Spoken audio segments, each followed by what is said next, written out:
All right, so we were just watching some Floro. What were they? Floro Unstoppable. What Unstoppable was Raymond Floro. Raymond Floro. Ray Floro on YouTube a little bit, and we were watching his little quick attack. The reason we were talking about that is we were talking about just how to accelerate your attacks and that type of stuff. And of course, the principles that he uses there when he has to cover any distance are the same as I'm teaching here, where the leg comes up to lean forward, the hand going out, lunging off the back of the leg.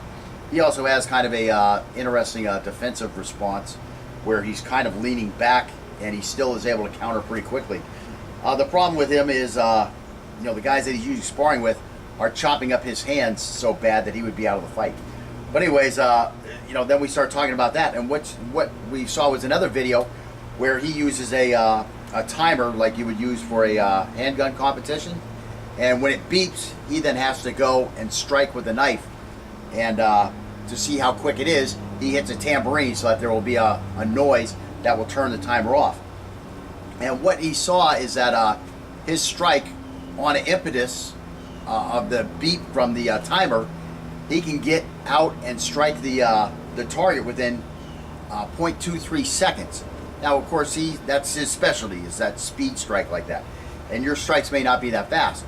But if your strikes are even anything close to that fast, think about the problem that the guy being attacked has. And again, these are attacks with inside contact distance. The problem is, okay, this guy decides he wants to attack. So his impetus is to take action on his decision. Now, you don't know exactly when that's going to happen. All you know is all of a sudden the knife is coming at you. So now you have to interpret that motion as an attack is coming at me. That takes time. Now you have to interpret where the attack is coming at you, where it's going to intersect you at, and then you have to fashion a defense. So all that takes time, and the response time of that is going to be much greater than a quarter of a second. You're looking at a second in the fastest guys, and over a second in guys who may not have as quick of a reactionary turnaround there. So what does that mean to us? What that means is that we don't want to be in a situation where we have to respond to an attacker. And that's what lesson 6 is all about, is about attacking. So we've looked at targets, and now we're looking at what are we going to do when we're confronted by a threat? Are we going to sit there and wait for him to attack us? And again, this is one of the things I talk about in the handgun disarm class, is as soon as you see the gun, you have to start your disarm. There's no, I'm going to lift my hands up for him and then do my disarm. There's no, I'm going to wait until that I really think he's going to shoot me and then I'm going to do my disarm. Of course, you may have to do that, okay? But that is your plan B, okay, when the contingency of a weapon comes up.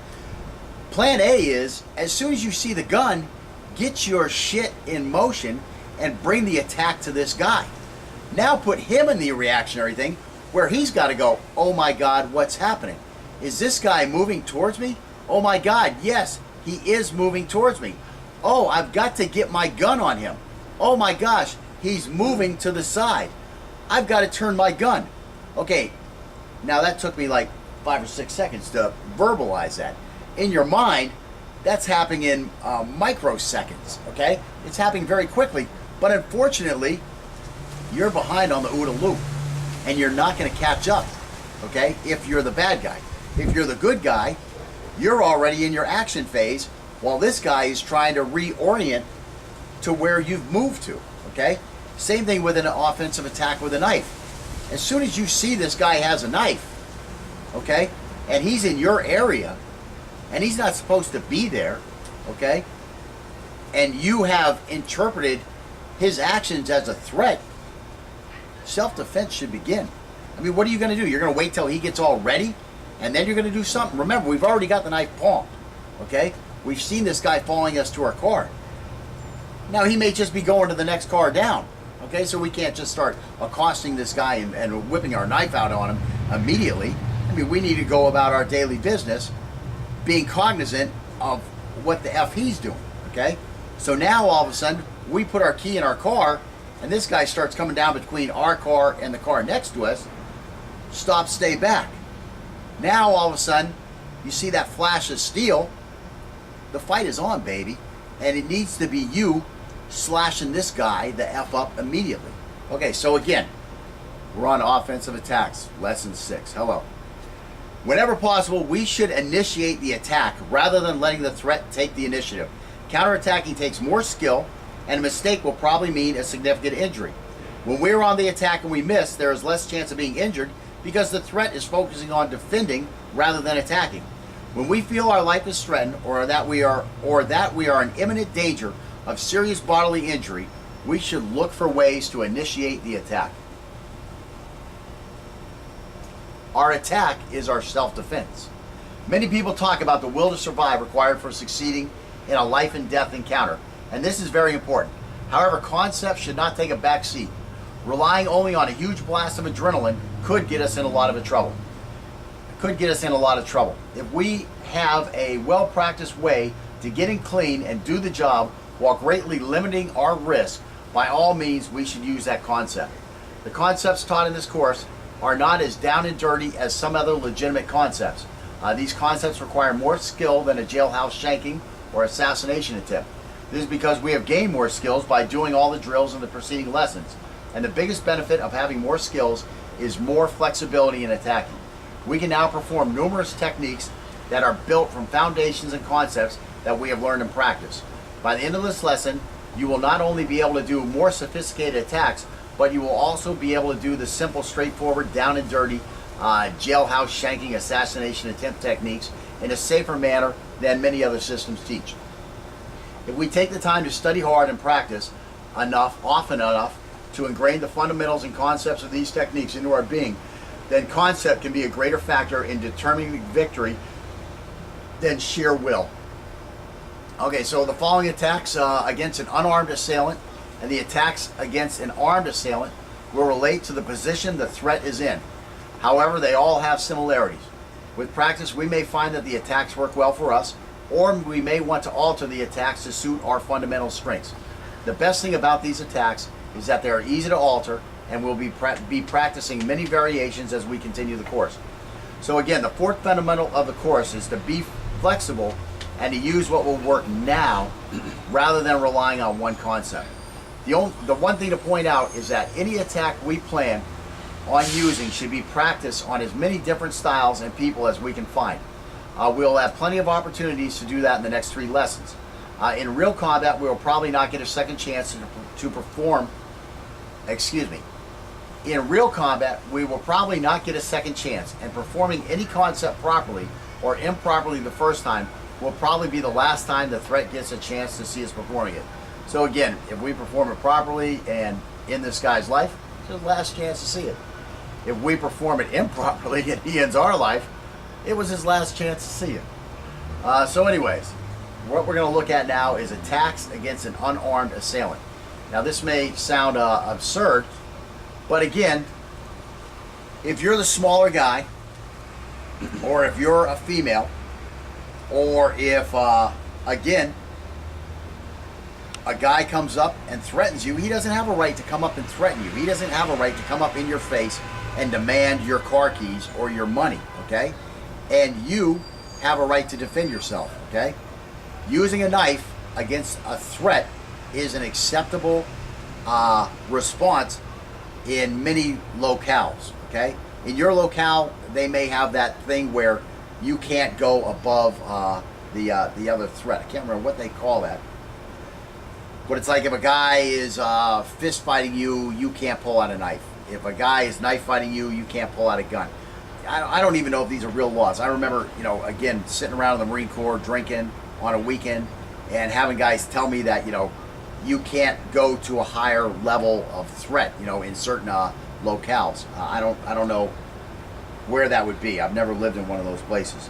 But in general, when you have to defend yourself, you can use whatever means you have to defend yourself. The big thing is that you have to prove in a court of law that self-defense was necessary. Again, what you use to defend yourself is inconsequential.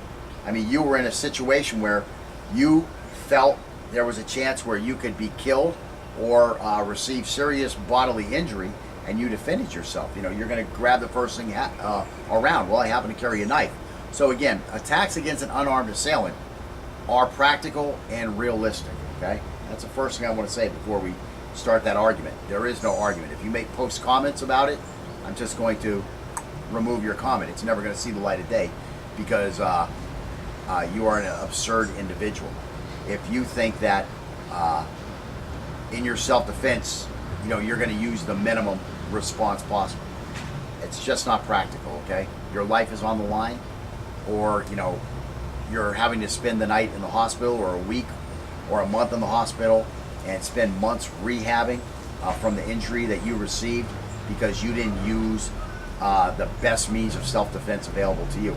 Again, that's your choice, and again, there may be a locale where I go someday where that actually is the law, and I'll have to deal with that at that time. Of course, I also am a hand-to-hand guy also, and a stick guy, so I do have, I can pick which level I need to do, but believe me, I'm going to go to the most lethal method that I have available to me first. Okay, I'm not playing around. I may pull the knife to get you to stay away from me, but as soon as you come towards me, I'm stepping off, I'm moving the center line and dropping two inside your head. So I mean, that's just the way it is. The knife is definitely my secondary weapon. I may use it as a threat display to get you out of my face, but when the fight actually starts, the guns come out. All right, let's see. Attacks against an unarmed assailant can be justified for several reasons, and thus are necessary. Just because we have a weapon and someone does not mean that a threat is any less of a threat.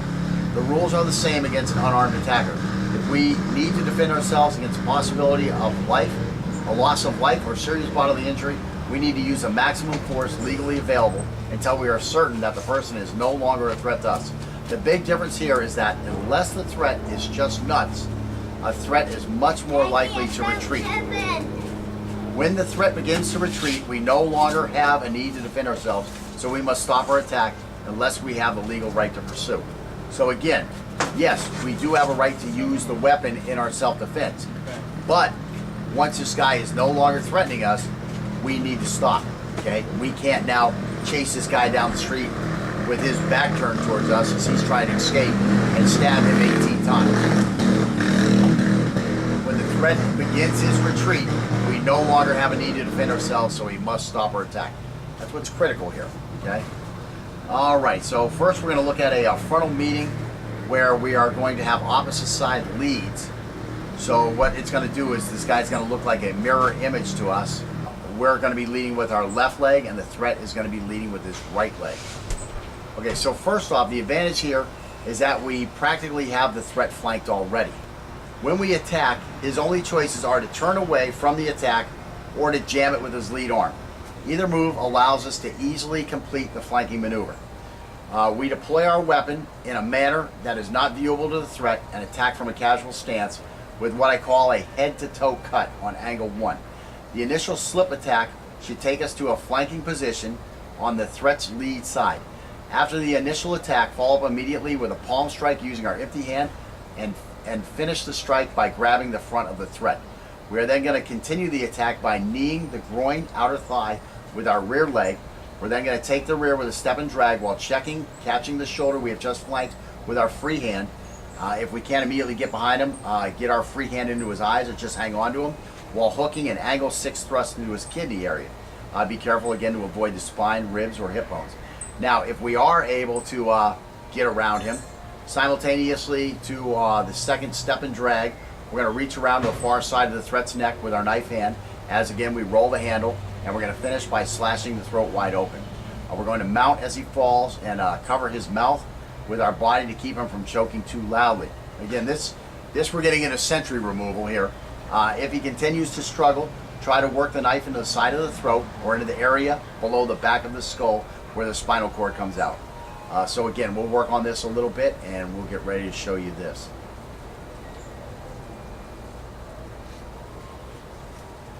Oh yeah, a word on sentry removal. Okay, since I did touch on sentry removal here. Again, this is a guy we come up and on all these attacks against an unarmed guy, we're going to finish him off with a sentry removal type technique. Okay. So again, a word on sentry removal. nobody does sentry removal anymore except for bad guys. Okay. Nowadays, in the world of suppressors, in the world of suppressors, okay, you shoot a guy with a suppressor when you want to remove a sentry. Now, if what do I want to say here? If you're a bad guy, okay, maybe you're going to use a knife for sentry removal. Again, why would you do sentry removal with a knife? Why would you do sentry removal with a knife? Breaking in. Well, let's just go back to even the old days. Why did they do sentry removal with a knife in the old days? The noise factor. Yeah, quiet. It's quiet, okay? That's why you do sentry removal with a knife, is because it's quiet. In the old days, they didn't have suppressors out there, okay? Nowadays, you have suppressors. Nowadays, you even realize that when you are going to use a suppressed weapon, that you use subsonic ammunition so that you don't have that big crack as a bullet goes flying by somebody or towards somebody. You know, when it goes over your head or near you, you hear the big crack as it, you know, because it's broken the sound barrier. So, you know, you don't want that involved also. So there's lots of things involved with sentry removal, even using a weapon. I mean, you know, you have to realize that, you know, if you miss the target, or if the target, or if the bullet over penetrates, you know, and the guy is standing with a car behind him, well, go throw a stone at a car and see how much noise that makes. I mean, it makes noise. So, I mean, there may be a reason for sentry removal with a knife. Like, let's say the sentry is kind of standing between two cars, and behind him is a corrugated steel building. Well, you know, if you don't have the right ammunition, you may need to say, well, the only way we're going to take this guy out is with a knife sentry removal. But then you still need a guy who is very adept at stealth to get in position to get there. I mean, you know, so you have lots of issues involved here with sentry removal. So again, we're going to talk about sentry. I don't want to get into a whole sentry removal debate here, but some of this stuff, you know, when I'm talking about putting the guy down and taking him out in those kind of methods, we are going to practice them for sentry removal purposes. How often does sentry removal get done nowadays? Again, not very often. So again, I don't want to get into the argument of why are you doing that. It's just not practical. We're just going to do it, okay? Because again, you may, who knows? You know, WROL comes in, and you know somebody takes us over, and you don't have access to you know suppressors. You know, you have limited weaponry, that type of stuff. You know, what are you going to do? Well, so we're going to practice these techniques. I like having them in my toolbox. So again, don't get all offended when we're holding each other down and stabbing the guy in the throat 3 more times to shut him up, and then going to the cerebral cortex to try to shut everything down immediately. It's a skill that we want in our toolboxes, and I don't know if he wants it in his toolbox, I do. but he's getting it for the price of the course. So anyways, don't get too squeamish on me.